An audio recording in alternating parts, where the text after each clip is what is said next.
Good afternoon, everybody.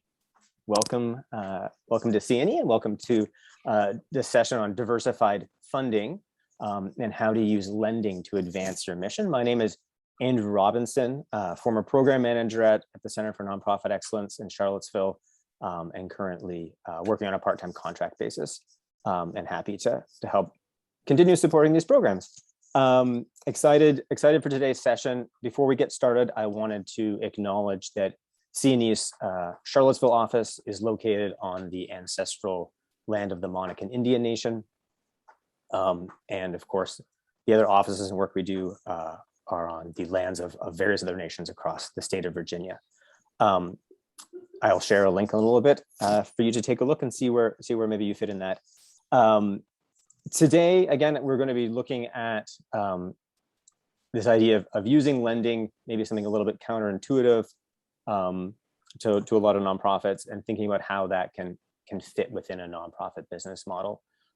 We are doing this session in partnership with the Community Foundation for a Greater Richmond and the Virginia Community Capital. So we have representatives from both those organizations here. I'm going to turn things over briefly to Scott from the Community Foundation, and then we'll get things started. So welcome to everyone, and I'll hand things to you, Scott. Oh, thank you so much, Andrew, and good afternoon to everybody joining us. I know it's a good-sized crowd, so I'm always excited by that, but equally, if not more excited for the possibility we have here to deepen our partnership with our friends at CNE and Virginia Community Capital, and excited to bring really great content to an audience across the state. So glad to see so many people here and glad to be with you today and learn alongside you. So I think my responsibility is to turn it over to Beth Bettley from Virginia Community Capital, who will moderate today's conversation. So thank you so much, Beth. Hey, thank you so much, Scott. Welcome, everyone, and thank you for joining us. In our discussion today, we are going to discuss the hurdles and tools needed to successfully navigate the path of fulfilling the need and recognizing the opportunities, while also managing the need for banking relationships as well as personalities and relationships within your board to continue the growth and continued success of your organization. In preparing for this webinar, collectively, we've agreed that there is one common denominator or theme, and that is that everything does center around relationships. We will discuss today how the core and critical elements relating to infrastructure, communication, and capacity all funnel up to and depend upon your relationships with your financial institution, your board, your CPA, and your contributors. I'll let you know that this is going to be a pretty open, free talking webinar. If you have questions that arise, if you will signal and let us know, we'll try to address them while we're in that topic. But as also announced at the beginning, we have Jay Brown and Beth Vann-Turnbull here with us, and I'm going to let them tell a little bit more about themselves before we begin. So let's start off with Beth, and if you'll just go ahead and tell us a little bit about you and your organization. Great. Thank you, Beth. Good afternoon, everybody. My name is Beth Vann-Turnbull, and I'm Executive Director of Housing Families First, which serves the Greater Richmond area, providing emergency shelter as well as permanent housing interventions for families with minor children who are experiencing homelessness. We have an operating budget of about $2.1 million, and our revenues are split pretty evenly between government fee-for-service type grants and contracts, and then philanthropic dollars or private dollars. We have 18 staff, and we have certainly used loan facilities in ways which I call reactive, which meant cash management and trying to be sustainable and manage cash when times are hard due to fee-for-service reimbursement structures and things like that. And we've also been able to use it more proactively while, like right now, we're in a capital campaign and we'll be doing some construction. And so as a relatively small agency, we've really covered the gamut and have worked with VCC and other banks through these projects. So I'm really excited to be here and appreciate the opportunity. Great. Thank Hi, you. And everyone. Jay, I'm sorry. Thanks, Beth. My name is Jay Brown. I'm the CEO of Commonwealth Catholic Charities. We're a multi-service agency that has offices in Eastern, Central, and Southwest Virginia. We operate in about 11 localities. We're in our fiscal year 22, our operating budget is just over $20 million. We have about 200 staff at last count. And we, operate in a variety of service areas, from children's services, things like foster care, adoption, to homeless services. We operate street outreach programs, as well as some permanent supportive housing programs. And then we're also very engaged and involved in immigrant services. Right now, currently, we're working very hard to welcome a number of new arrivals from Afghanistan. So we're a little bit all over the place. So I'm excited to be here. I hope that I have some relevant things to share. So thanks so much for having me. Thanks so much, Jay. So we had talked a little bit before we got on today, both Jay and Beth, and we talked about credibility in your role with your organizations.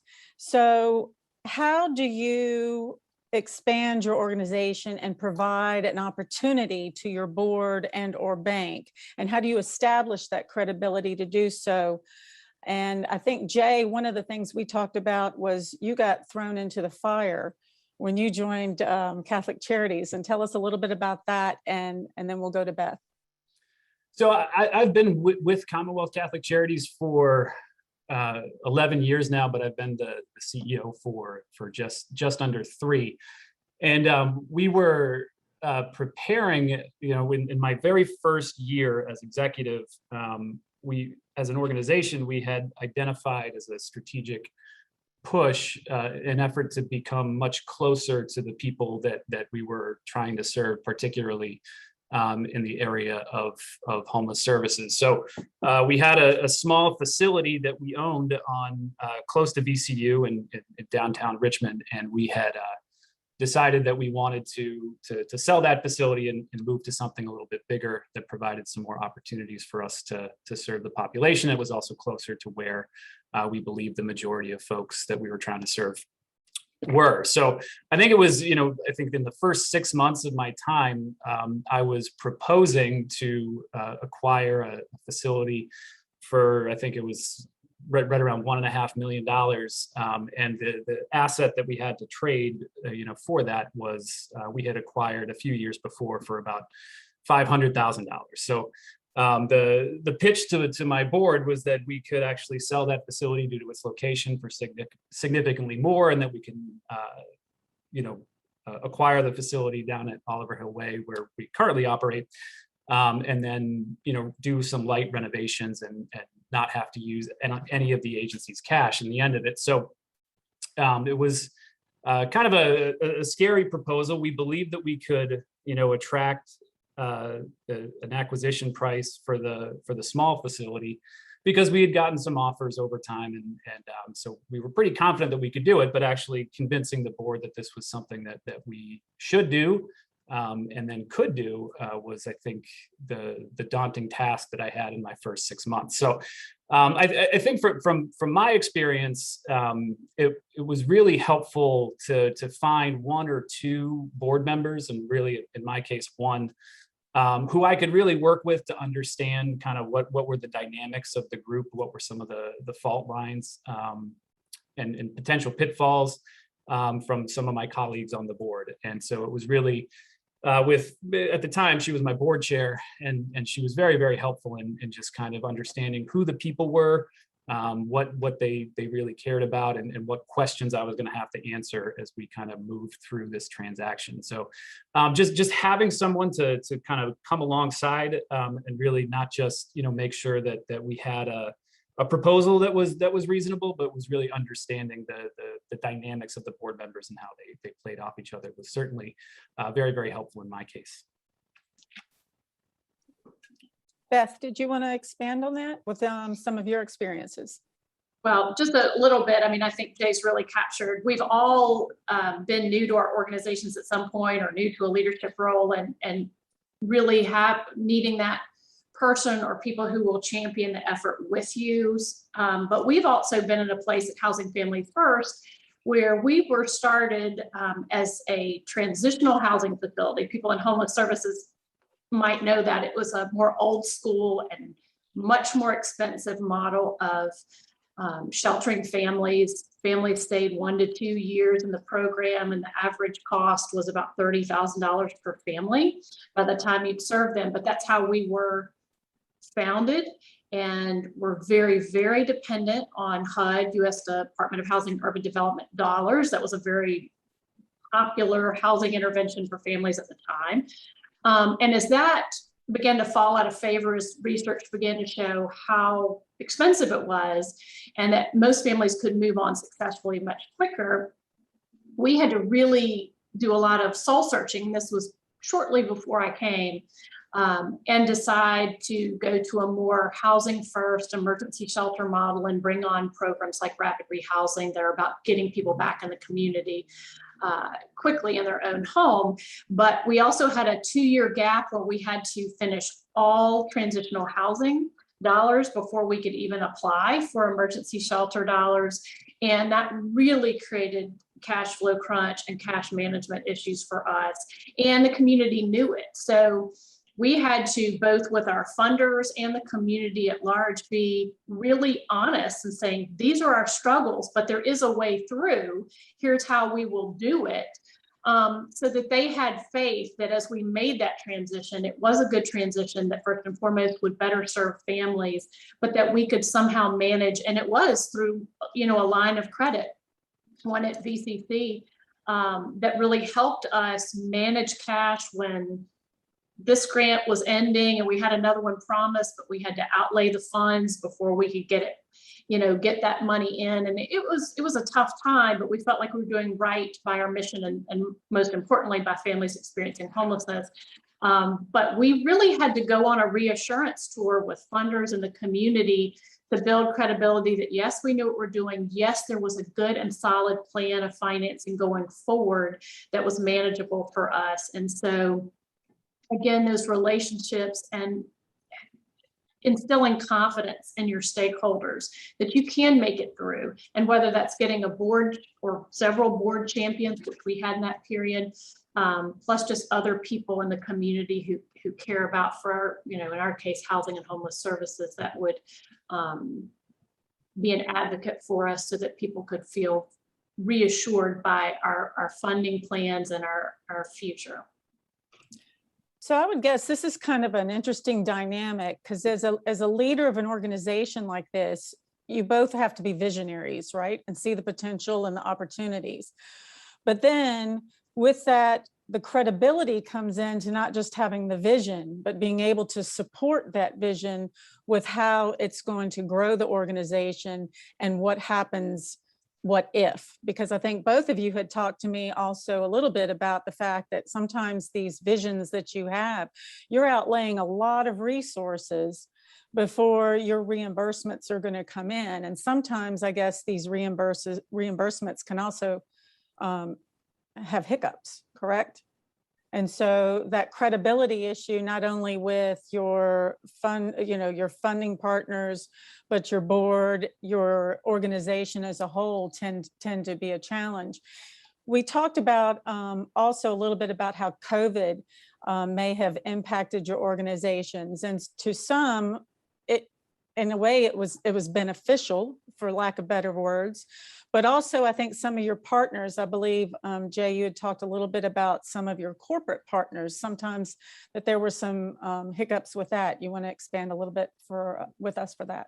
Yeah, sure. So, I mean, I think like Beth indicated, I think we were probably not alone in that, I think just due to our position in the community, we were looked to as kind of a conduit for resources for people in crisis. So in some respects, we did see upticks in philanthropic giving as well as on the individual side.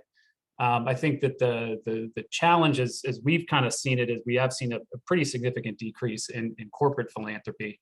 and some of our corporate partners, just due to some of the impacts that they've had on their businesses, that has kind of slowed down the gifts to our organization. So we really only have one kind of large community event every year. It's our holiday festival of music that takes place every year in November at the Cathedral of the Sacred Heart. Everyone is invited. It's actually going to be broadcast live streamed over the internet, so you don't even have to be here in Richmond to see it. So jump on our website and buy tickets to that. But we actually really have had a really hard time maintaining kind of revenue for that event, just because the corporate philanthropy has been down. So we're just trying to figure out how do we respond to that, and then what's the kind of the mix that we look to in the future, just from a forecasting and budgeting standpoint. But that's really what the issue has been for us. As COVID has taken its toll here. Beth, did you want to add anything to that?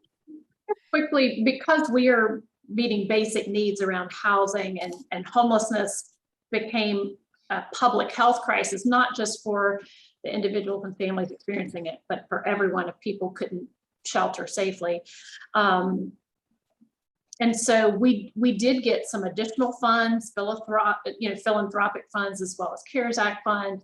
And I think what we have been nervous about, and that nervousness grows and anxiety, is what happens in this year and the next, when if you've been around in nonprofits long enough, things kind of come in cycles and in waves, and things are really hot and well supported, and then that kind of wanes.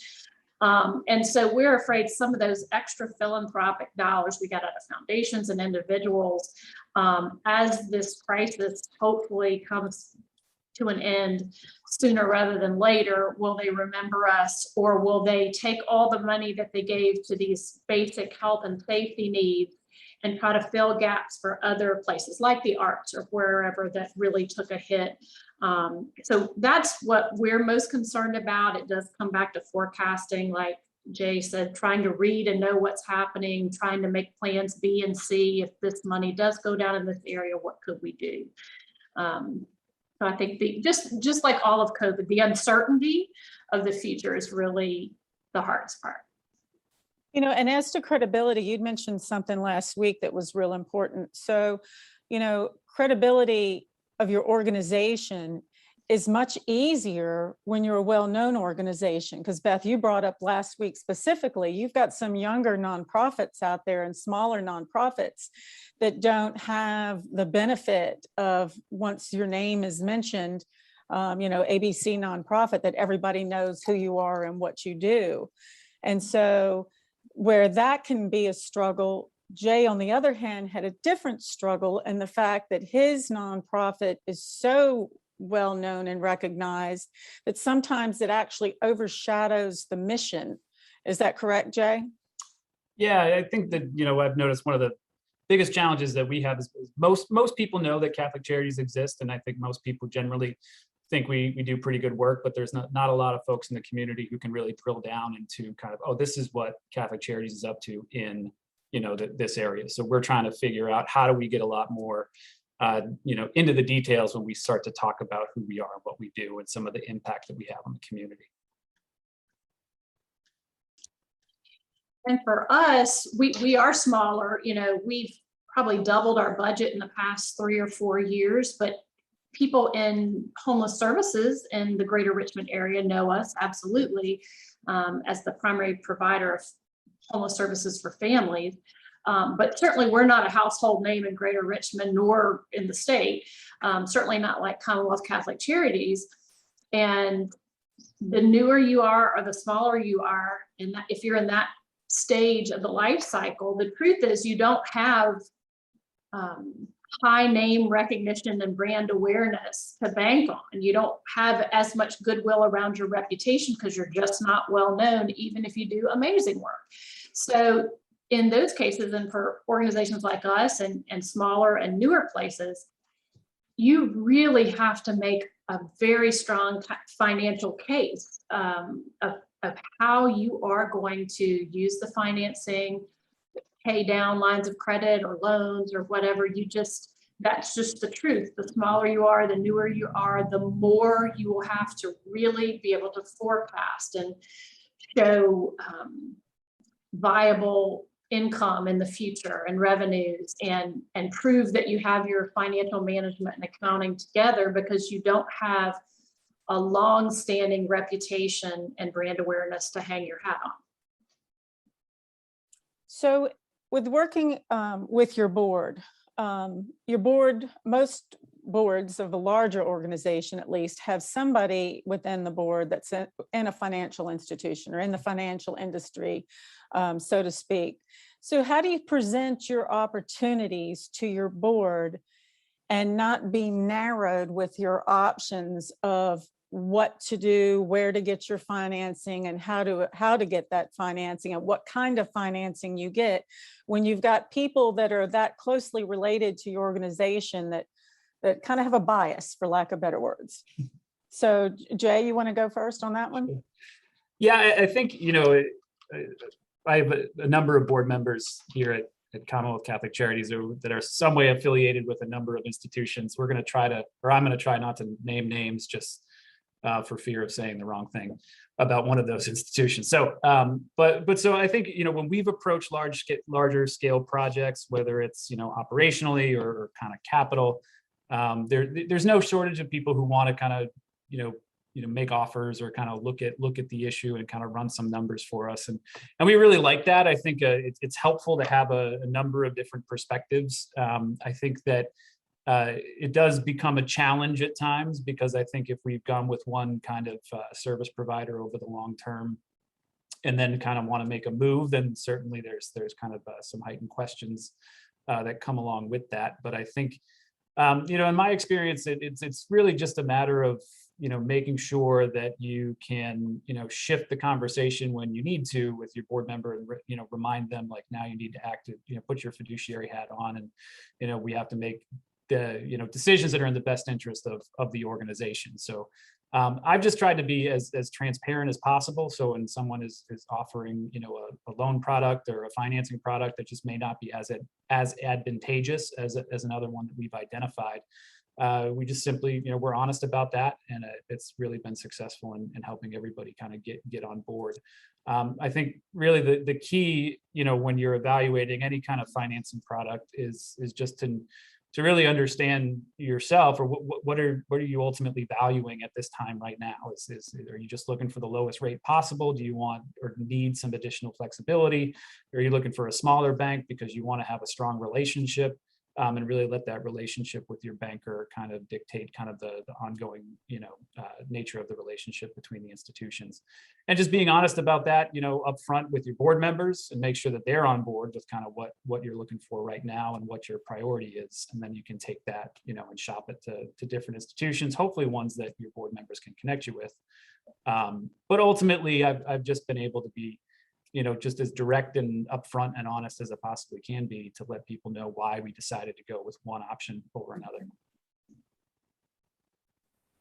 And we had mentioned that because one of the, I guess, more recent things that you had to work with your board on was the migrant shelter. Is that correct? Sure.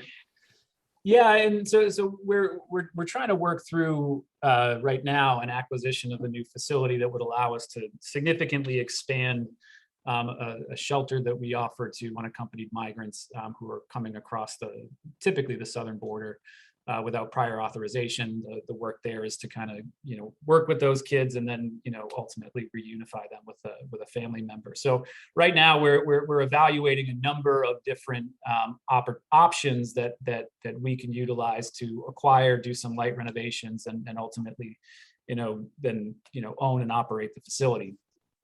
So, as we've kind of had these conversations, with my board, we were kind of in the negotiation stage and trying to get it under contract. And every time I would kind of send an update to the group just to keep people in the loop, the first people I would hear from were the bankers who are trying to offer, some sort of solution to whatever problem that ailed me. So it has been just a matter of just making sure that you're upfront, honest, steady stream of communication, identify what your priorities are and what you're looking for, and then kind of make sure that those are well known by all parties.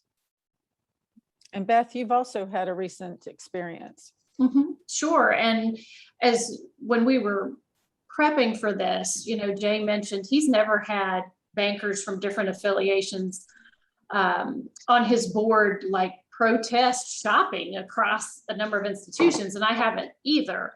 And we do have always a financial person represented. It's not always a traditional bank, but it is a financial advising bank or something in that realm. And we are in a capital campaign, and we'll be doing some construction that'll cost, $2.5 million or so, which is a fortune for us. And we wanted to shop rates. We went to, I'll say VCC's name because they're here doing this, as well as a regional bank. And then where we actually have our operating accounts and some savings accounts is a really huge bank that everyone would know. And we went to all three, and it really came down to what we really valued most. And obviously we value a low rate on the loan. We can't overpay, in interest, but we also valued some flexibility and timing. And we tried to be really honest about that up front. The finance committee, which is, board level finance, helped determine that. We had someone from that really large bank on finance who's a member of our advisory council, and she used to be on our board. She was representing that, and she represents the lending area. She was not our specific lender because of conflict of interest, but very much involved in that. And we went through these decisions, and it came down to,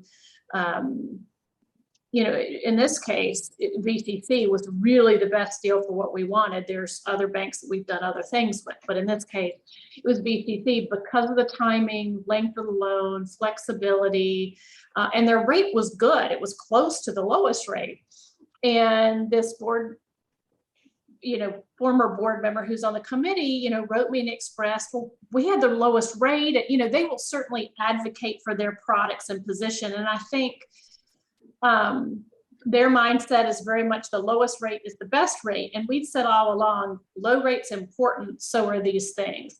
And she ultimately decided, since we were going with VCC and having all these discussions about VCC and all that, and she was telling me that she should probably step off finance just to not have any conflict, but she's still on our advisory council. She's still involved. So there were no bad feelings. It was just their product was not the best for us. And we made the case of why, and I think they still thought, but we were the lowest.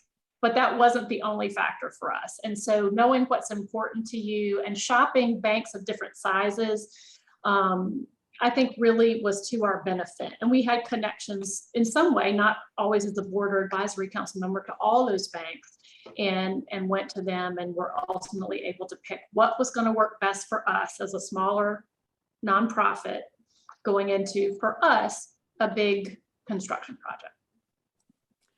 And I'll back that communication and articulating what you really wanted. So as a nonprofit, as a bank, we look at the financials of nonprofits, and obviously they kind of do their budgets as much as possible, as close as possible to a zero at the end. So when you're dealing with a corporate entity, you're looking for how much profit are they making on every dollar.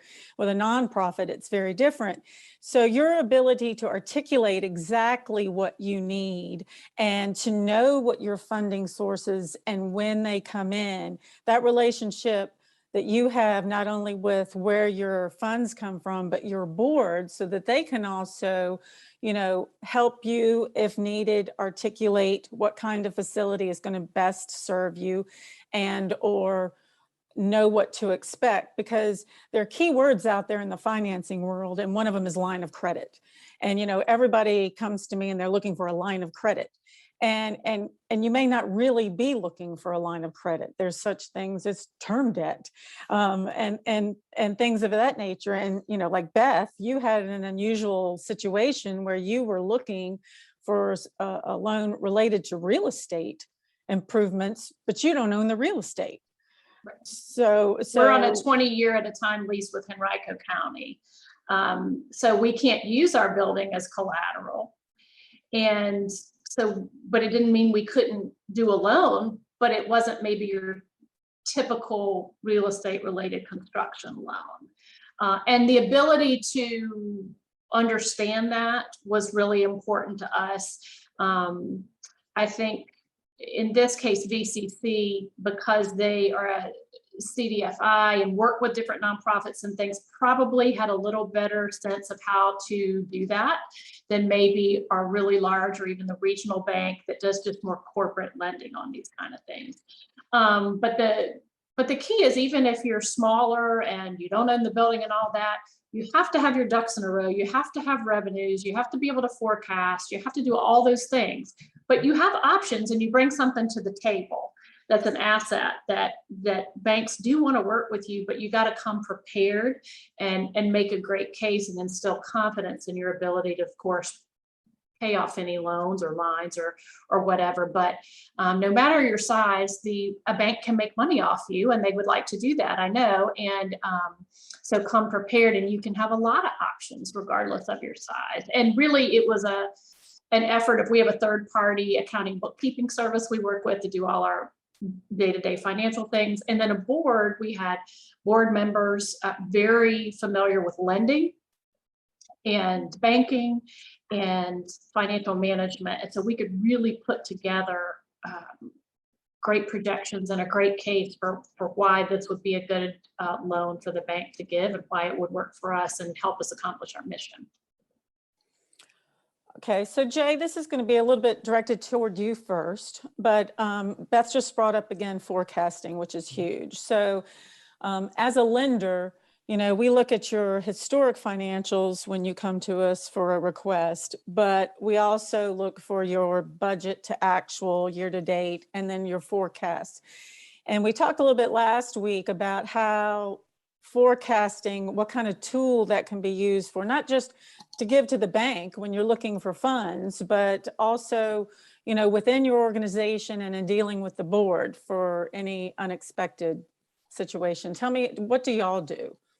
Yeah, so we've gotten, I've gotten very, very focused on making sure that we have a very strong sense of the seasonal trends of all of our different revenue sources. So, I mean, I think that, you know, all of us would love to be able to project within a very, very close margin of error our philanthropic giving, rather than just kind of our earned revenue.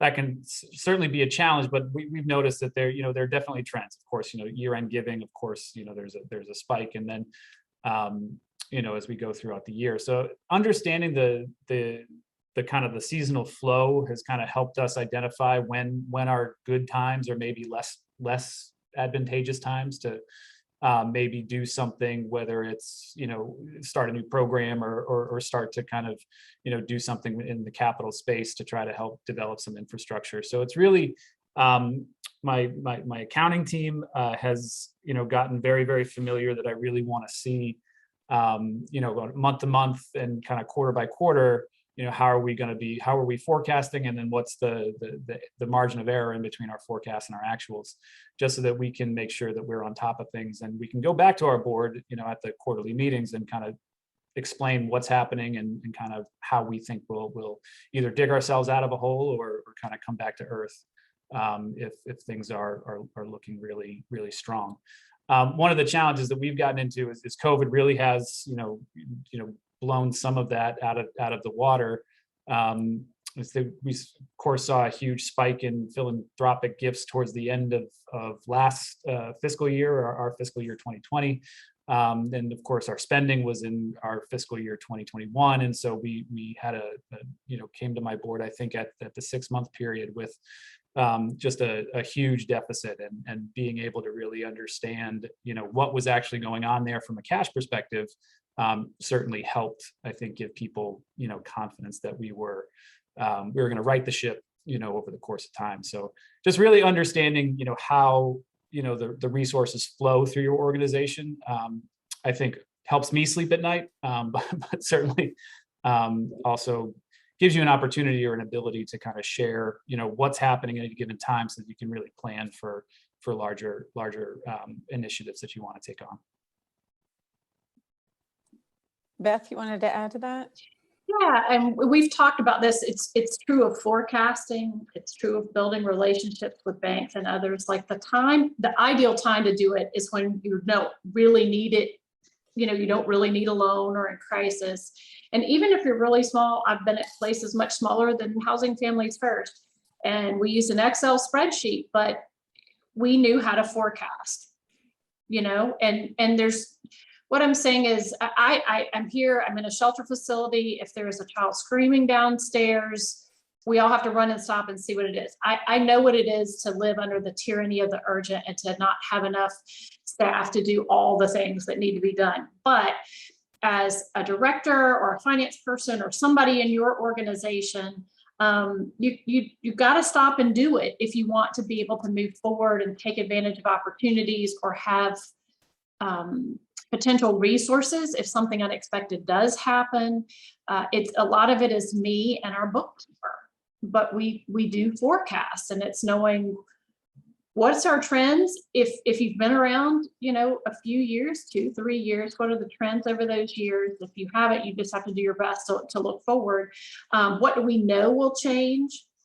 If we don't know something will change, can we use the trends to say what things will be like? So it really is a discipline to just do that forecasting and to get good at it.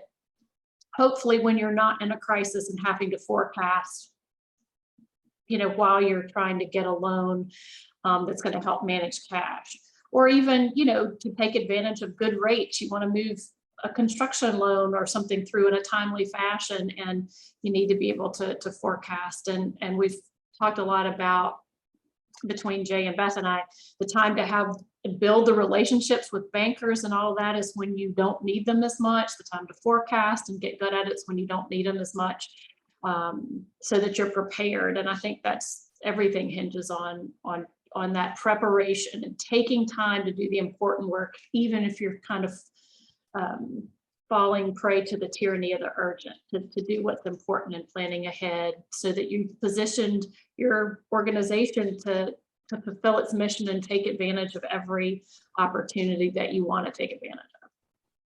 Yeah, the old adage is it's easier to borrow money when you don't need it. So, and it is true, because by the time somebody comes to me as a banker and they're in a critical position, I mean, first of all, and not to sound crass, but you're probably not the only customer I'm working with right now. And so when you come in and it's urgent, you need a quick turnaround.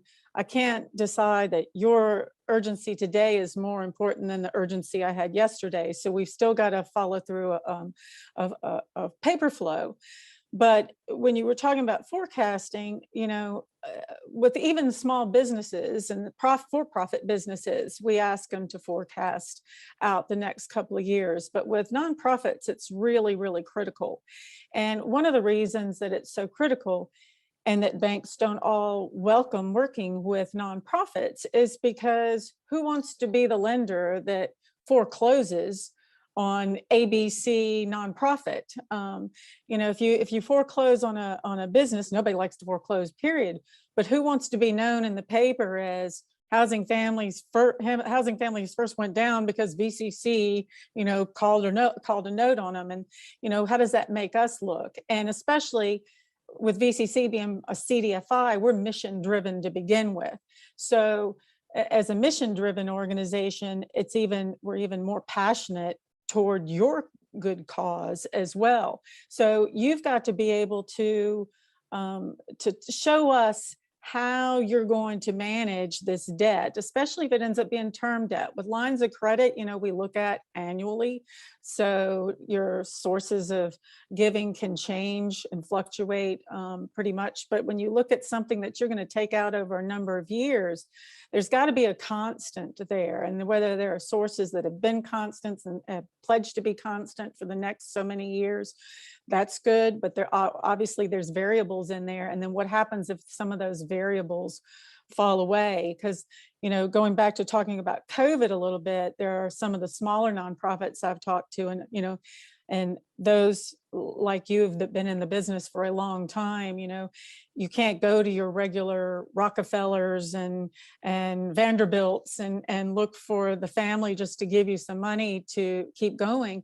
And one of the things I was told a couple of years ago is that what a lot of the nonprofits done had created more events to raise money. Well, now COVID, just totally, turn that upside down as well. So you have to have now, what's the other fallback position that you have, and how do you keep going? The other thing that the bank is going to be asking for and find as an important asset is your audited financial statements. And I know both of you can attest to how important that is. Smaller organizations, and Beth, I know you've been with smaller ones not too long ago. Did you struggle finding a CPA versus just using a bookkeeping service, or did you recognize the importance? Because as a nonprofit, there's so many reporting requirements. Yeah, our bookkeeping service is actually under the auspices of a CPA who runs it. And then because we do have money that comes from HUD or through state organizations, we have to have an audit. And those are not cheap, and nobody loves paying for them probably. But again, it's one of those things, if you want to be able to get to the more significant funding, which is a lot of our shelter and rapid rehousing funding comes through HUD, through the county, city, and the state, you have to do that. So again, and believe me, I know how hard it is to be saving little bits of money to create a reserve or to create an account to pay for the audit or whatever, but that really is what it takes. And so for us, it's most economical to have a professional third-party CPA firm and bookkeeper come one day a week and cut all our checks, than to have somebody on site. And auditors love it because you have a nice check and balance and third party involved in the process. So, but it's important, and the government fee-for-service grants are extremely report heavy on both finance and programmatic outcomes, and so you've got to have that in place. There's just no way around it. And I do think that's one place where I speak only in the field of homeless services, where people come in with a great heart and great ideas, but like it's more than that. The audits, the reporting, all of that are significant and consistent, and you have to be able to do that. There's no path to the money without it. And you cannot like those requirements, but you probably can't be part of that system, and you have to choose. I will either do these things, accounting and finance and audit wise, or I will fund it completely through private and philanthropic dollars. There's not a way to do both, really. And so that's a decision everybody's got to make early on about their funding model. You can evolve your funding model and change it, but know the cost of some of the big grants and the audit requirements. And so we just, that's not even on the table for us to not do those kind of things regularly. If I can just kind of chime in there. So we're right now, or I guess it was in August 1st, we took over the non-congregate shelter program for the Greater Richmond Continuum of Care. So, I mean, effectively, we're leasing an entire hotel. And so just like on a cash basis, that's like very, very intensive. And so as we've been trying to evaluate partnerships to operate that facility, we really had to make some hard decisions really around, the capacity of providers to be able to kind of meet some of the, criteria that is, put upon us by the use of federal dollars. And so really understanding and making sure that your own organization has the capacity to administer funds according to, the regulations that come along with it. But you also have to really, understand and evaluate the capacity of partners to be able to do the same, especially when we're in the position of being the grantee. So I think Beth's point was a terrific one is that we have to know it ourselves and be prepared to do it ourselves. And then we also have to make sure that our partner organizations are willing to do likewise. So have either of you experienced a situation where the funding that you needed from your financial institution could not be granted? And how did you work with your board or your organization or giving sources on how you circumvented that? And were you able to achieve your goal?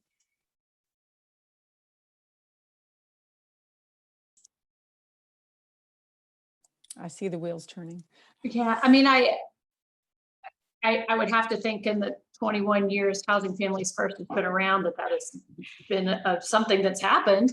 And I've been here almost 7.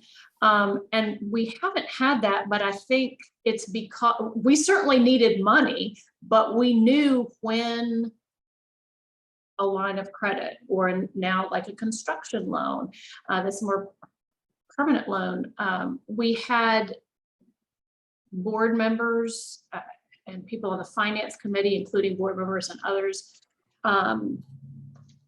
who could work with me, and we could determine when was it smart to go after lending and when was it not. I mean, you can need something, but if you can't make your best case in that moment, then you're just going to spend a lot of time to not get a loan successfully if you're not prepared. So I would say the reason we have not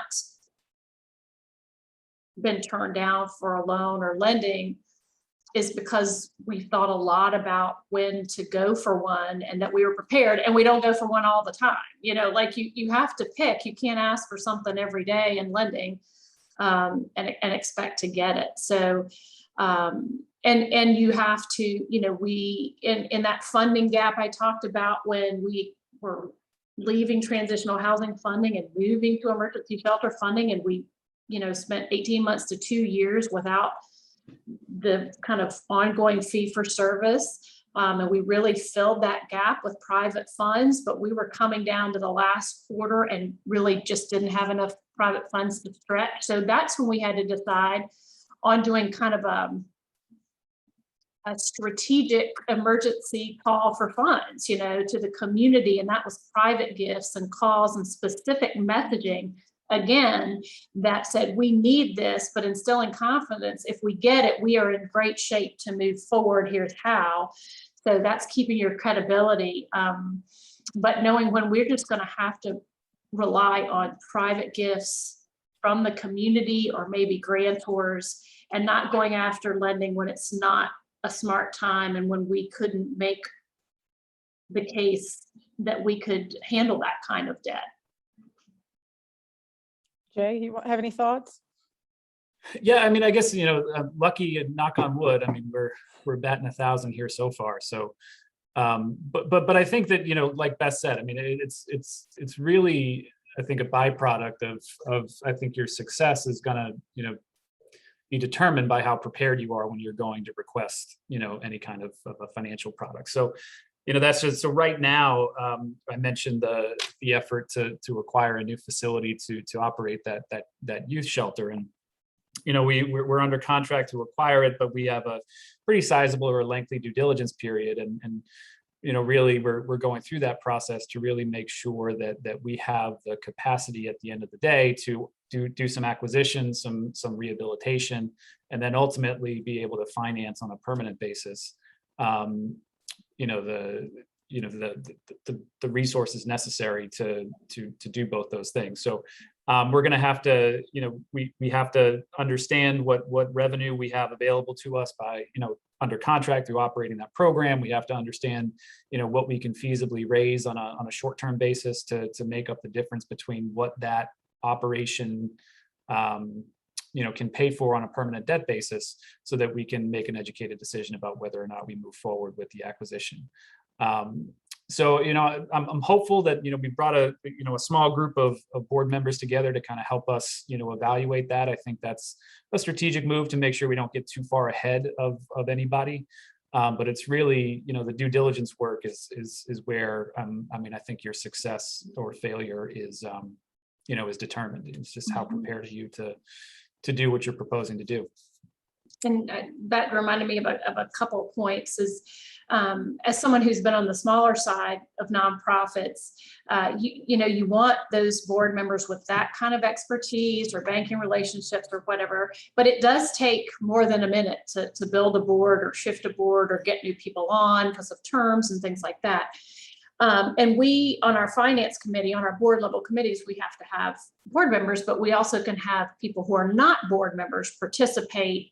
And that's in our bylaws. And that might be an easier path if you're small or new and you don't have it. See if they can participate on the committee and bring you the expertise, even if they're not a voting member, to help you sort through these kind of things.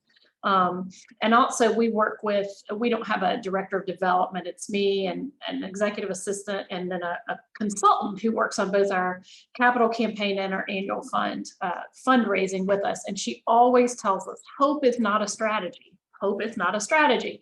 And so we always have to it's tedious. You just have to pin down what you can realistically do. And no matter how great your vision is, a vision is not a strategy. Hope's not a strategy. And if you don't have, we could get a line of credit when we had cash flow management issues back when we were trying to transition out of one file program to another, because we did have commitments for the year ahead from local governments, state saying, we will pay you this much. We just had to outlay all that money before we could be reimbursed. But we had commitments that we could show. If you could help us manage the cash, we have the money coming in and we could clearly show a contract or whatever. If you don't have any commitments, then that gets really difficult to prove and forecast. But the banks are certainly going to look at you as hope.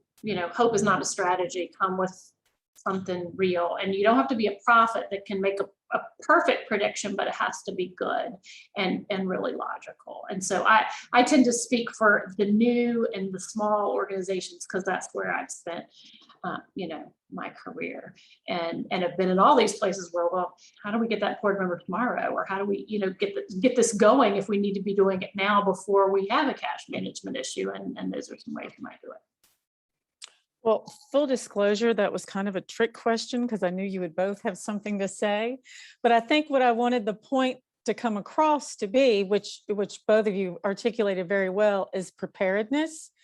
Because if you're going to a bank for some financing, then you need to be really prepared before you get there. And that can consist of a number of aspects, like Beth had mentioned before, knowing your trends as well as your forecasts, having an idea of really what you need. Do you need a line of credit to buffer the time frame of your cash outlay versus when you receive your grants or your monies? And if so, do you have a really good handle of how much that is? Because, as a banker, we'll start underwriting and looking at how your cash flow is managed throughout, the years, looking at your trends.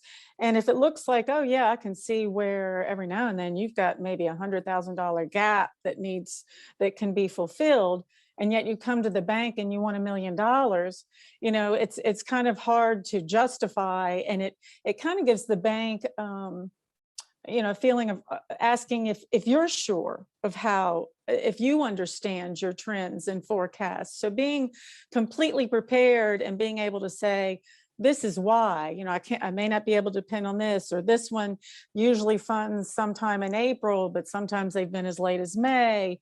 And then being able to discuss that, because, the banker, especially, in my case, often has to buy into what your need is as well. I mean, we're going to support your organization because I have a heart for that anyway, but it's got to make sense financially. So being prepared and knowing exactly what you need and having your numbers in place and being able to see where your growth is going to be, and also understanding what if, because we're going to come back with questions. Okay, you usually get $100,000 every year. They've committed every year to do this. How long is that commitment good for? When does that commitment expire? What happens if this doesn't happen? And those are real questions. And again, going back to who wants to be the bad guy in the event that this nonprofit can now not pay right now, or something goes a little awry? You need somebody that understands what happened and you've built that credibility that we understand, oh, they'll get past this. This is one of those, bumps in the road, for lack of better words. So one of the other things to discuss a little bit is the collateral aspect to it, as well as the rate. And I'm going to back up a minute, because I'm going to tell you, as a banker working with a nonprofit, we're sometimes put in an awkward position as well. And Beth and I talked about this before. I've had a number of nonprofits who have, I've worked with over the past, and if part of the condition of the relationship is, can we rely on your bank to support us? If it's me you want to ask personally, I'll do what I can. If I can do something on a personal nature, neighborhood or whatever, but that can't be a condition of financing, because that's beyond my control and beyond my realm. But going back to handling, when you come to the bank and you're looking for financing, it really helps us if you have an idea of what you can propose, either as collateral or term, or what is important to you. And I think both of you have probably had loans historically that may or may not be collateralized, but it's not uncommon to be asked of something like that. Is that correct? Shaking the heads. Okay. Yeah. So, well, I can say that, on some of the lines of credit we had for those cash management purposes with our fee for service and reimbursement structure, that we have had uncollateralized loans because they could clearly see the commitment of grantors to pay us as much as we laid it out.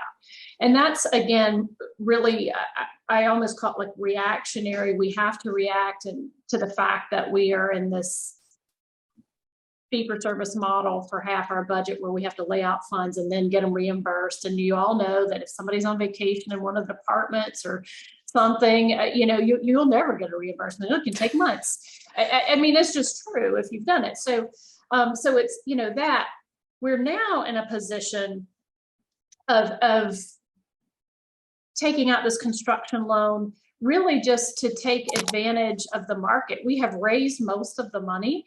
For 93% of our campaign goal is raised. And we have, as we've raised it, we've put that money in investments, and the market's been really good to us, which I can't even believe in a COVID year when so many people are struggling, and we've had these high returns on the market for what we've raised so far. And now we're actually going into construction phase. And we don't own this building. It is a 20-year at a time lease with Henrico County, where we're located. And so we had to collateralize this construction loan dollar for dollar, well, more than dollar for dollar, because we have to account for the fact if the market drops, we don't want the bank to be, nor does the bank want to be in a position where our investments are less than, the total value of our loan. So that's really proactive, so that we don't have to pull stuff out of investment constantly to be paying the architect and paying, monthly construction fees and things like that. We can leave it in the market longer, as long as the market's doing well. And that's one thing, our finance committee is extremely vigilant of the market. And we had to we had to over collateralize, because we were, in case the market does drop, but it gave us a chance to, the upside of being in the market was seemed to outweigh the risk of being in the market. And that way, our loan, we have the money. It's just a chance to grow the money a little more, and also not do the constant paperwork of with the investment house of pulling money out every month to pay bills. So this is a much more proactive opportunity that we have, that we're using lending as opposed to that kind of cash management. But collateral is almost always required, and we don't have traditional collateral because our building is not up for grabs should we default. But we had to have the actual investments there and prove, how they were invested in a way that was very responsible, and obviously not in junk bonds and that kind of thing. So, you have to be prepared with all of that. But even if you don't own a building, you can still get a construction loan, but you just have to think creatively and really have the assets behind it. And that's where your forecasting and your budget to actual is really important, because again, if you budget and your actual are pretty close in numbers, it gives a lot of comfort to the bank. You got an idea of how your organization is running. So, if you're way off significantly, especially in certain areas, to your detriment, especially, it makes a different hurdle. So I'm going to recap a couple of things real quick, and then we can get close to the end to get to questions if there are questions. So one of the things that, again, to recap, the importance of these relationships, the relationship that you have with your board, that you have with your organization, that you have with your funders, that you have with your bank. And again, as a bank, you don't have to need money tomorrow to establish that relationship. I mean, I'm always, with anybody, run some things by me. What am I looking for? What happens in this scenario? What do you think I could do on this? We're all people. We're just here to talk and communicate. We both want to help each other. So I encourage you to have that. The preparedness part, as Beth, just stressed, is critical. And it's not just with your financing needs. I mean, obviously, you've got to have that in order to successfully run your organization. So you've used the tools that you have, use the resources that you have, but be prepared and ask for the funds before you need them. Don't wait until the 11th hour. If you don't think you're ever going to need a loan, so be it. Because one of the things Beth brought up in another seminar that we did was that some people also find it intimidating to ask for money. Didn't you mention that before? So that can be an overwhelming aspect, correct? Sure. And I think especially when you are new in leadership or an organization, or your organization is smaller, and I have the major, along with one colleague, the bulk of fundraising responsibilities for the organization as far as day to day carrying that out. And I think sometimes you feel like if we have to ask for money, a line of credit, or some kind of financing for cash management or a project or whatever, I think sometimes people feel like that means I have failed. I have not raised this cash reserve, and we all know how hard cash reserves are to build. Or they don't know financing in and out, or, and the truth is, it's like, everything we do all day is a lot of problem solving and practical knowledge and work. And this is the same. It's not magic. It's just digging in. And again, a relationship, a good banker is going to help you look through some options also, while you want your own folks on the board or your finance committee or whatever. And I have been on a board of a place in my career that was not a small fry organization, and banked with one of those big national major banks that we would all know. And it came out like they didn't even know who their banker was. And somebody from that bank sat on the board, just not in that retail division. And they're like, well, you should. Like, they said they've never assigned us one. And they're like, well, somebody has you in their portfolio and they ought to be talking to you. And so too sweet, they, somebody suddenly did get a call. And so don't let banks get off with you're in somebody's portfolio, and know who they are and call them and build that relationship and have it all the time. They can offer suggestions.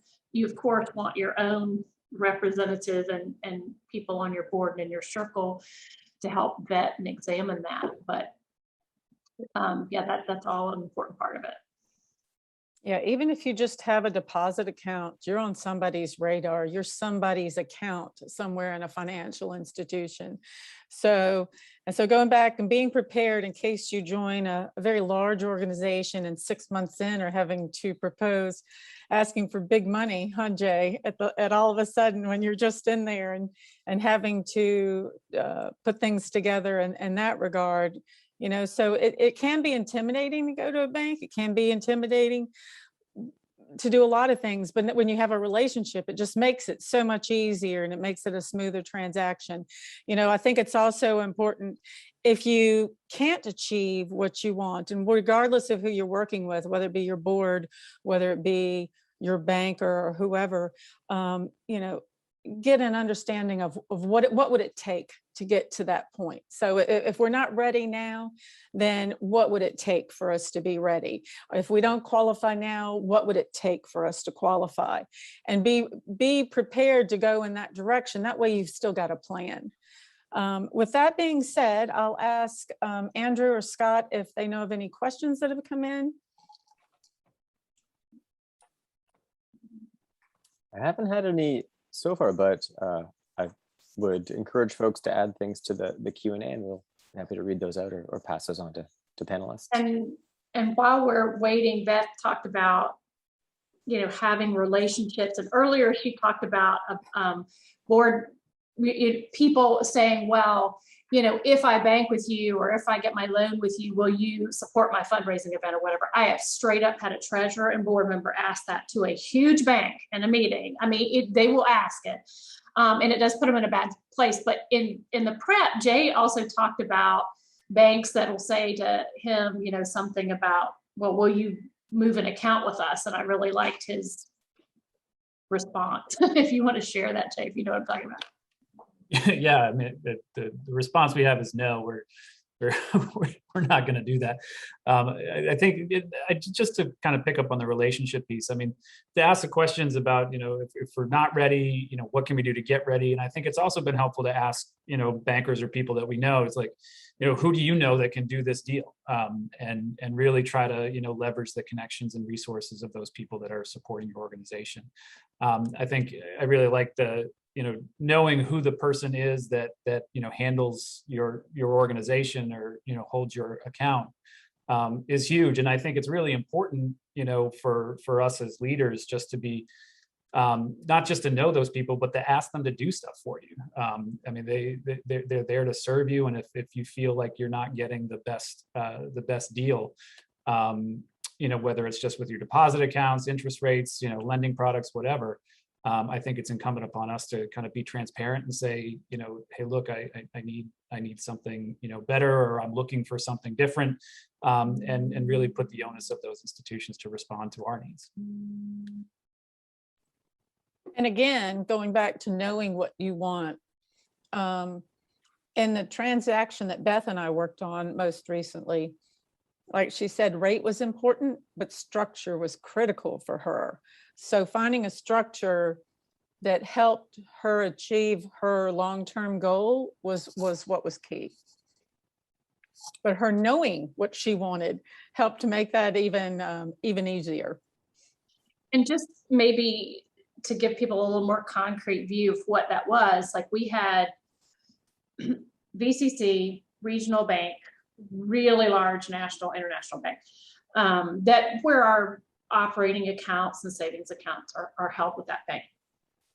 And the regional bank talked to us a lot and was more than willing to put forward, you know, an offer of a deal, but it was clear it was going to be smaller than what we wanted and we could do better. So we said thanks, and the banker said thanks, and we kind of stopped that process in the middle. But the really big bank came back with the lowest rate, but not by a lot. And it was a 2-year fixed rate loan that they said likely would not be renewable, period. And which did not really address what we said we'd ideally like. And what VCC came back with was the first 2 years of this will act sort of like a line of credit. You can draw up and down at this fixed interest rate, and you could even do interest only. When you get to year 3, it's going to convert to permanent debt at this rate. And we were really looking for a total of 5 years, the 2 line of credit plus the 3, but they actually were able to extend it out for a total of 7. But those last 2 years, it was a floating rate. So we could get hit with higher interest in those last 2 years if we decided to move it out that long. But that's a very different structure. It's 2 years at a fixed rate, probably can't renew.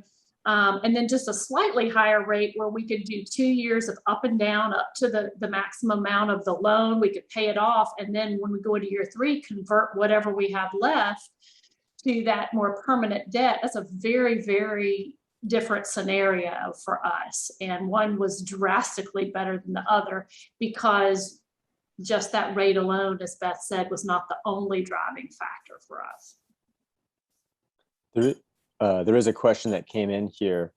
Earl is asking, should small to medium-sized nonprofits avail themselves of professional guidance relative to maintaining financial solvency from companies like Davenport?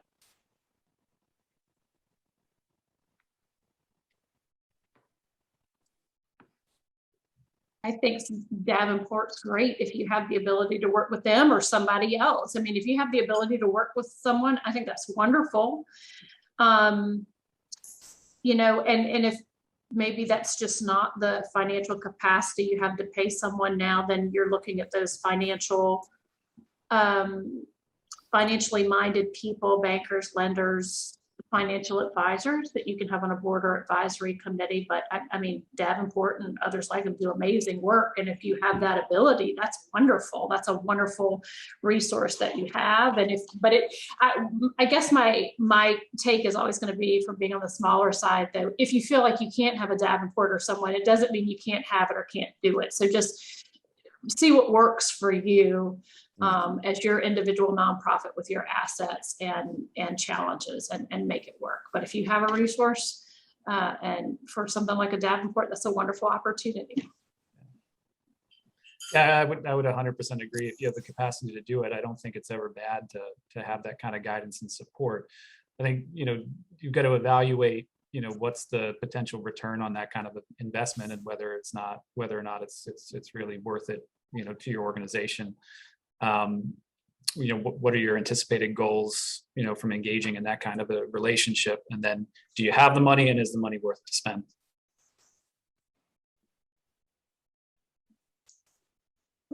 As a banker, I'll just say, if you're working with a company like Davenport and the funds are there to grow, but you may want to use them later on as a collateral source for a different kind of expansion, just make sure or that they're in a vehicle that's assignable, or that you can use as collateral if you want to without having to liquidate. That's an important point. We had to obviously assign investments because we don't own this building. So we assigned investments. We had investments at 2 investment houses. One let us assign the investments as collateral, and one did not. And we were going with the loan that was best for us. And if they didn't want us to sign, we literally just moved all of our assets out of that investment house to the other one that would let us assign them. I mean, it's not trying to be jerks. We very much have tried to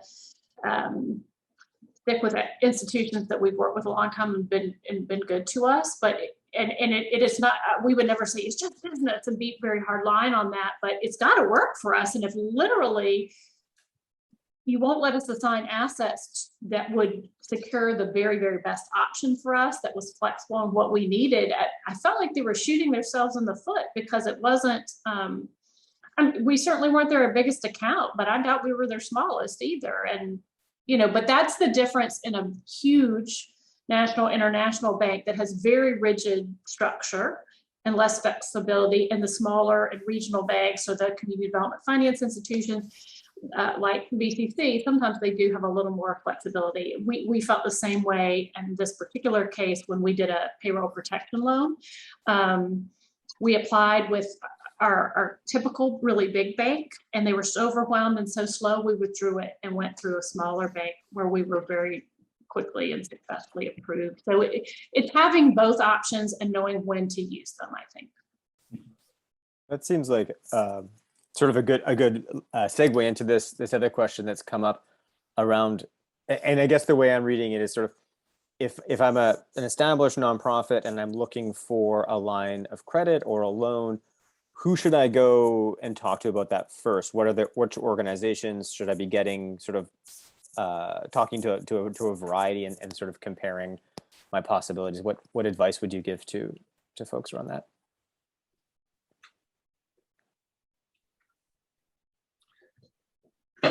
Well, I think for me, I mean, I think I would start, maybe by looking at, who are the people within my network. If I don't have that kind of the relationship with my banker, to just pick up the phone and call him, I would try to be investigating and figuring out who he or she is, so that I could just, have the opportunity to chat and talk a little bit about what my needs are. I mean, I would look to my board too, to see if there was anybody affiliated with the organization who kind of knows who we are, what our needs are, and what our goals are. And then sometimes that can be really helpful in getting a referral or getting pointed in a right direction. So I mean, I would start with, whoever, my banker is, and then, talk to my board members as well. Or call Beth. Well, I was going to say, I agree that talk to whoever you're currently with.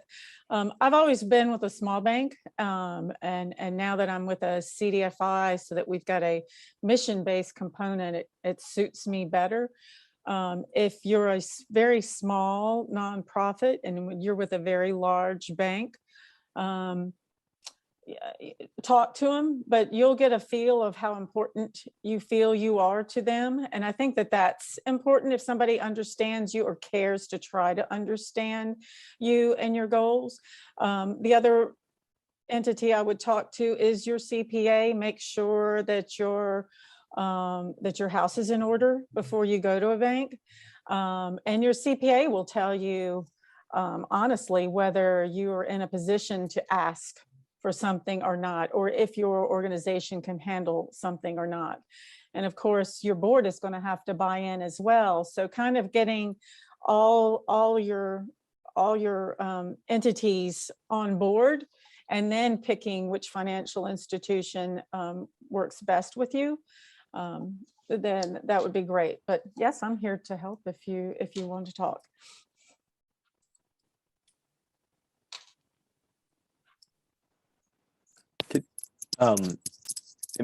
My apologies if you already covered this, but Beth, could you just explain to folks what CDFI is and sort of why that might be something important to look for?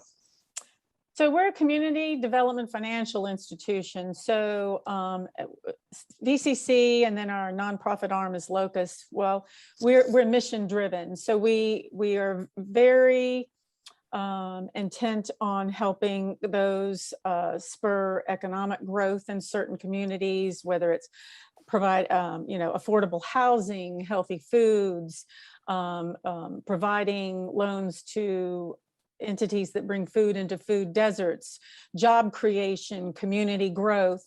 Every loan that we do, we kind of gauge its impact on that community because it's important to us. And then we work with other entities, larger for-profit and nonprofit groups, and we get dollars at times to help fund these causes, whether it be also environmental concerns as well. So we're a passionate group because we're not just lending money, we're lending for causes, or we're doing it for the good of the cause. And as a small institution, we've got a little bit more leeway, as Beth mentioned earlier, in structuring something. A lot of the bigger institutions have those box loans. I mean, you hear about this, I don't fit in their box. That's what they have, is a box. So granted, we've got guidelines and parameters and policies that we try to stay within as well. But we also, especially if it's fulfilling a need or it's in that wheelhouse of a mission-based type need, then we tend to be, or try to be, a little bit more flexible. That CDFI is an accreditation, and so that might be something for folks to look out for if you're comparing different organizations or thinking about reaching out to somebody. Keep an eye out for that, because it's sort of an assurance that the organization you're working with sort of meets some of those parameters that Beth was describing that are obviously true of VCC, but also I would imagine true of other organizations with that accreditation. Are there any more questions? I haven't seen anything come through. Okay. I was wondering if any of the three of you have any sort of closing comments or thoughts that you might want to share with folks.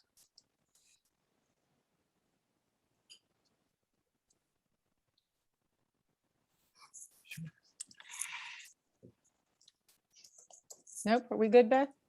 I'll just go and let Jay wrap up.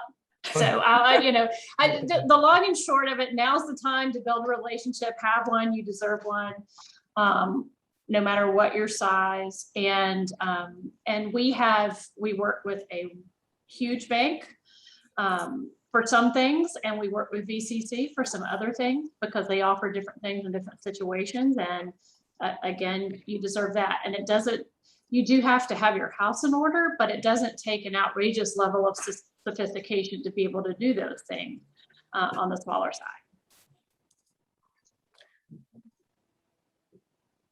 Yeah, I would just, again, just emphasize, relationships are 99% of this, knowing your strengths, knowing what you want, knowing, what you need, and then being able to, talk about that openly and kind of, trade realities for really making sure you get the best product, for yourselves. Also, just kind of on the governance side, making sure that who the players are on your board and what the questions are before they get asked, so you can know that when you're making that pitch, you really can address any kind of needs that they have for information. So I mean, I think it's knowing yourself and relying on your relationships and building those relationships in a way that you can leverage them when you need to. I would imagine those relationships too, for the smaller organizations out there, to reach out to those organizations that are larger than you for guidance, for people that have been there, that people have taken their nonprofit from this size to this size, one size to the next. So I know y'all are all busy and all juggle a lot of things, but your peers can be just as great a resource, at least while you get started. Thanks for that. I just wanted to mention that I put in a link to an evaluation form in the chat for those who are attending, if you don't mind taking a minute to give us some feedback on today's session. Otherwise, I want to say a huge thank you to Jay and Beth for joining us, and of course to Beth and VCC for putting the time and effort into organizing this panel. A big thanks to Scott and the Community Foundation for Greater Richmond as well. There will be a video recording of this session available. I know some people had to leave early and can catch up on that, and those who are around might want to share that with folks as well. If you have any questions about the content here today, feel free to reach out to CNE and we can put you in contact with our speakers as sort of seems relevant. Otherwise, again, a hearty thank you for everyone who came out, a hearty thank you to our panelists, and please enjoy the rest of your day.